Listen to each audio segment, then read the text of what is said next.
In Colombia's rainforests, a creature smaller than your thumb carries enough poison to kill 10 adults. Its venom is 200 times more potent than morphine. Scientists call it the deadliest vertebrate alive.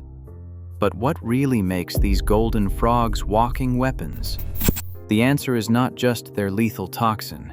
It is a story of evolution, survival, and a secret that could rival any thriller. So how did something so small become the most dangerous animal on the planet? Barely the length of a paperclip, the golden poison frog lives hidden among the tangled roots and dripping leaves of Colombia's Pacific lowland rainforest. Scientists first described this animal in 1978, but local people had known for generations that its tiny frame held extraordinary danger. Measuring just 5 centimeters from nose to tail, it stands out like a shard of sunlight against the deep green forest floor. Its color is not camouflage, it is a warning. That bright yellow skin is nature's billboard, advertising a threat that few creatures dare to test. The golden poison frog's world is astonishingly small. Its entire species is found only in a narrow band of rainforest in the Cauca and Chaco regions, an area so humid that the ground itself seems to breathe. Here, the frogs spend their days moving boldly through leaf litter and moss, unafraid of most predators. Unlike many amphibians that melt into the shadows, these frogs often perch in plain sight, their color a shield more effective than any armor. Not all golden poison frogs are the same dazzling yellow.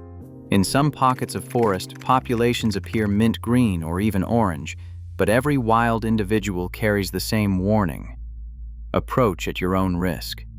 Their skin is smooth and glossy, a living surface that holds more danger than any snake or spider in these woods. Despite their reputation, these frogs are not aggressive. They hunt tiny insects, ants, termites, beetles, using quick, precise movements. Males call from the damp leaf litter, their voices rising above the constant drone of rain and insects. After mating, they guard small clutches of eggs, then carry the hatched tadpoles on their backs to hidden pools. For years, the mystery remained.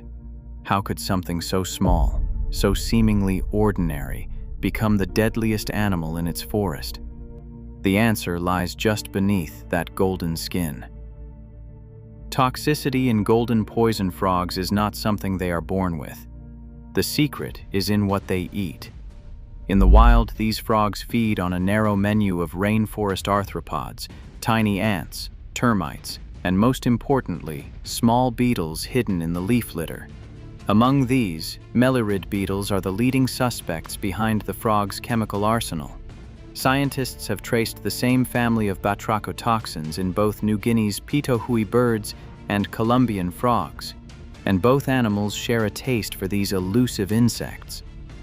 When golden poison frogs are raised in captivity, away from their native forests and fed standard lab diets of crickets and fruit flies, something remarkable happens. They lose their toxicity completely. Their skin becomes harmless and unable to produce the lethal alkaloids that make their wild cousins so dangerous. This single observation changed how researchers understood the frog's biology, and it revealed a simple truth. The rainforest is the source of the weapon, and the frog is simply the carrier. Chemical analysis of wild frogs shows dozens of different alkaloids in their skin, each one picked up from their prey. The most powerful, batrachotoxin, is almost certainly acquired from mellirid beetles, though the exact species in Colombia are still being investigated. In the frog's body, these toxins are absorbed and stored in specialized skin glands, ready to be deployed against any would-be predator. But without their native diet, even the most brilliantly colored frog becomes as harmless as any pet store amphibian.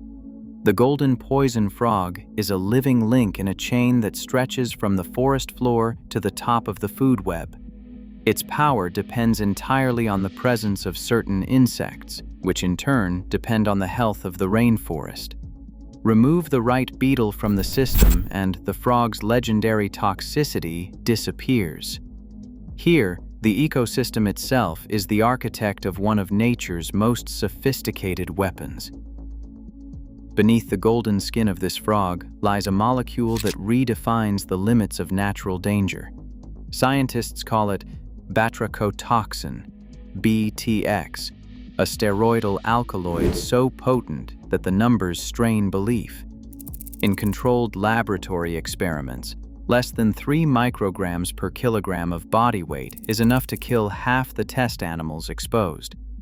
For a 70-kilogram adult, that means a lethal dose hovers around 140 to 200 micrograms.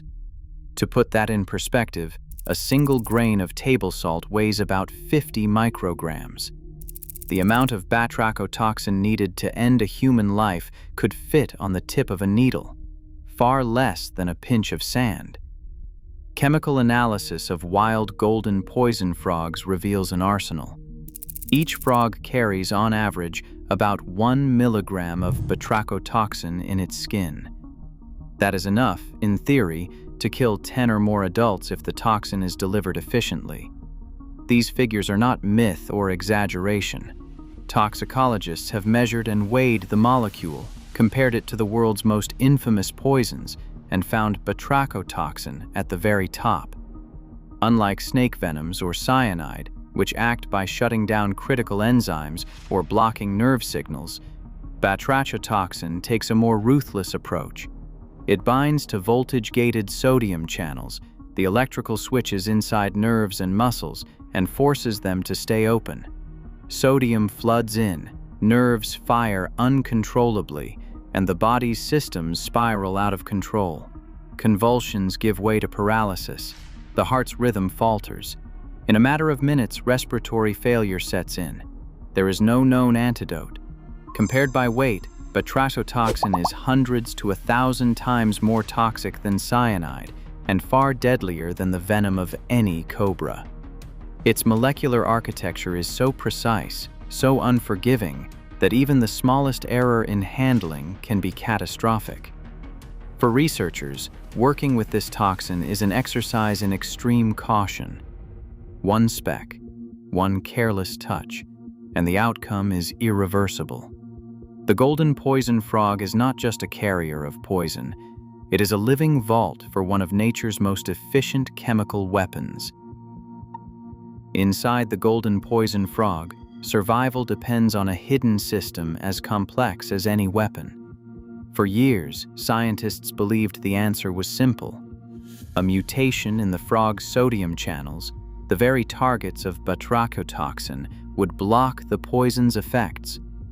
But when researchers finally isolated these channels in the lab, the results were startling. The channels from Phyllobates terribilis remained just as vulnerable to batrachotoxin as those from any other animal. Yet, the living frogs were completely unharmed by doses that would kill almost anything else. Even frogs raised in captivity, fed on harmless insects and lacking any trace of toxin in their skin, could shrug off batrachotoxin and saxitoxin alike. The classic lock-and-key model had failed. The real defense was happening somewhere else. The search turned to the frog's blood and tissues. In other animals, like bullfrogs, a protein called saxifilin acts as a molecular sponge, binding toxins before they can reach their targets. Inspired by this, scientists began looking for similar proteins in poison frogs, molecules that could capture batrachotoxin in the bloodstream, neutralizing it before it ever touched a nerve cell. While the exact proteins in Phyllobates terribilis remain uncharacterized, experiments showed that when saxifilin was added to poison channels in the lab, it could rescue them from paralysis. This suggested that toxin-binding proteins, or their molecular cousins, might be at work in the golden poison frog as well. But the defense does not end there. Toxins absorbed from the frog's diet are quickly shuttled away from vital organs and nerves, locked inside specialized skin glands. These glands act as secure vaults, sequestering batrachotoxin in a form that is ready to deploy against threats, but walled off from the frog's own biology. The toxin does its work only on the outside, never allowed to circulate freely where it could do harm. Transport proteins and cellular pumps likely help maintain this barrier, moving alkaloids out of the bloodstream and into storage before they can accumulate to dangerous levels. This layered system, binding proteins in the blood, transporters at the cellular level, and storage in the skin, forms a molecular shield. It is not a single mutation, but a network of defenses, refined by millions of years of evolutionary pressure. Each mechanism works in concert, ensuring that the frog can carry one of nature's deadliest molecules without ever risking its own life. The golden poison frog survives not by changing the rules of chemistry, but by mastering the art of containment. In the tangled food web of Colombia's rainforests, the golden poison frog sits almost untouchable. Its skin advertises danger in a language every predator understands. For most animals, a single bite is a death sentence. Yet nature never stops searching for loopholes. Somewhere in the leaf litter, a slender snake, Limatophis epinephalis, hunts with unusual confidence. Unlike jaguars, birds, or other reptiles, this colubrid snake can feast on the world's deadliest frog and live to hunt again. There is a catch. The snake's resistance is only partial, and its appetite is limited to the frog's juveniles.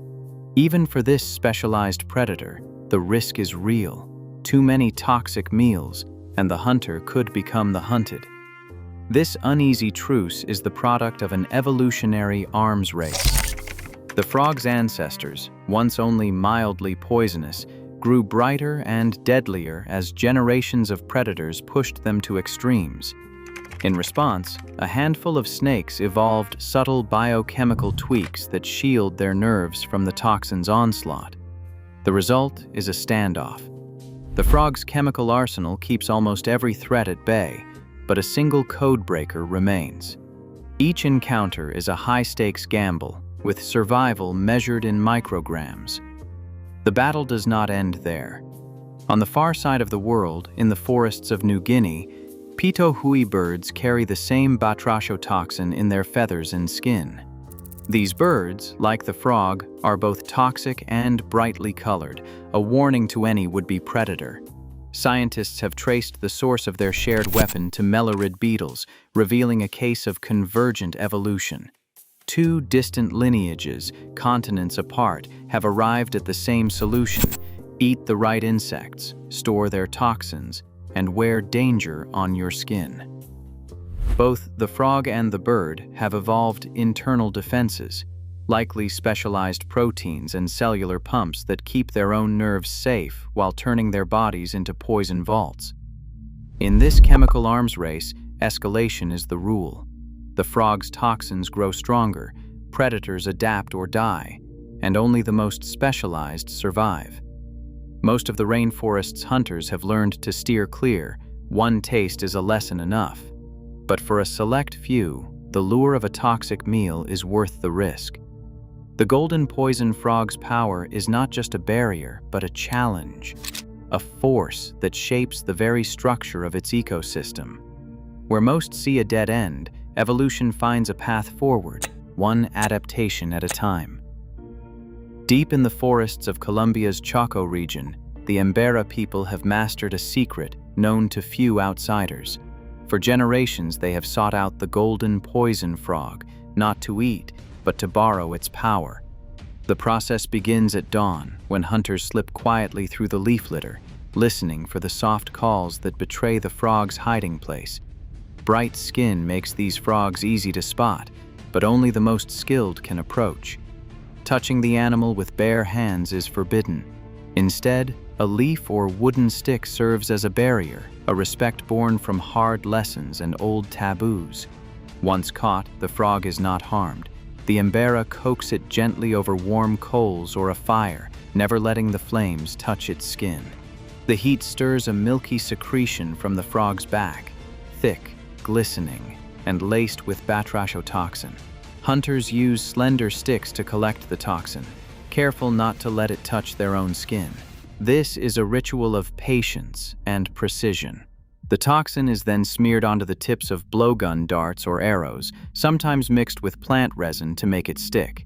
One frog can prepare enough darts for an entire hunting season. These poison-tipped darts are not just tools, they are a testament to deep ecological knowledge. The Embera know exactly which frogs to seek, which habitats yield the most potent toxin, and how to keep the weapon safe. Darts prepared in this way remain lethal for months, sometimes even years. Stories circulate of a single dart bringing down a monkey or a jaguar with one shot. The danger is real. Only respected hunters are allowed to handle the frogs or the darts, and children are warned never to touch them. Accidents are rare, but never forgotten. This practice is more than survival. It is a living science, passed from one generation to the next, blending observation, respect, and a profound understanding of the rainforest. The golden poison frog, transformed by Embera hands, becomes a bridge between nature's chemistry and human ingenuity, its toxin a weapon forged not in malice, but in partnership with the land. In laboratories around the world, vials labeled batrachotoxin are handled with the care reserved for radioactive material. Batrachotoxin's power is so absolute that even the smallest error can have consequences. No antidote can reverse. Yet for medical researchers, this molecule is not just a threat, but a key, one that opens new ways to study the body's own electrical systems. Batrachotoxin's ability to force sodium channels open has turned it into a precision probe for unraveling the workings of nerves, the heart, and the brain. Scientists use it to map channel structure and to understand diseases where these electrical gates go wrong, like epilepsy and certain heart arrhythmias. The toxin's unique action has inspired the search for new painkillers and heart drugs, with researchers hoping to design safer molecules that mimic its effects without the danger. The promise of turning a lethal compound into a tool for healing is not limited to batrachotoxin.